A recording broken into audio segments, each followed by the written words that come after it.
ছিঁড়ে গেছে, ওদের জানতে দেওয়া হবে, ওদের আসার আগেই পড়ে নিতে হবে।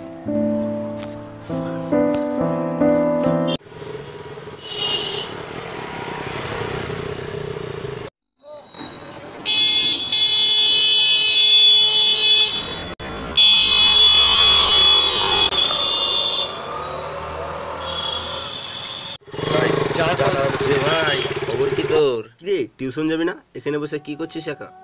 আজ আমায় ভালো লাগছে না রে, তোরা চল, আমি আসছি, কাজ আছে। ঠিক আছে, কাজটা সেরে আয় তাহলে আমরা যাই।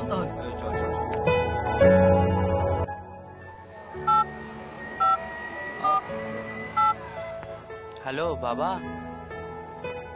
বাবারে, তোর মা খুব অসুস্থ, এই মাসটা একটু কষ্ট করে চালিয়ে দে। ঠিক আছে বাবা।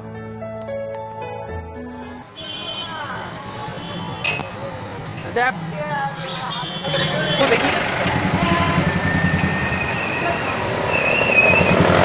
দাদু, জুতোটার দাম কত?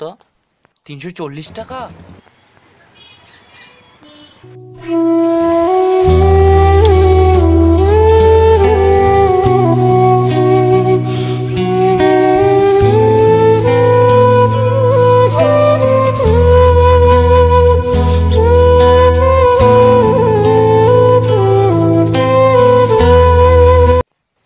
আমরা মধ্যবিত্ত ঘরের ছেলেরা পকেটে 10 টাকা নিয়ে বুকে হাজারটা স্বপ্ন নিয়ে চলি।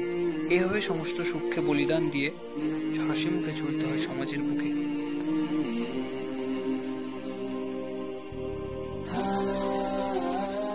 মধ্যবিত্ত ঘরের ছেলেদের জীবন ছেঁড়া ক্যাথার মতো, পা ঢাকে তো মাথা ঢাকে না, মাথা ঢাকে তো পা ঢাকে না।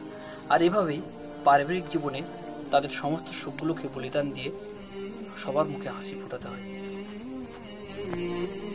সুতরাং মধ্যবিত্ত ঘরের ছেলেদের অসহায়তার সুযোগ না নিয়ে তাদের দুঃখকে ভাগ করে নিতে শিখুন।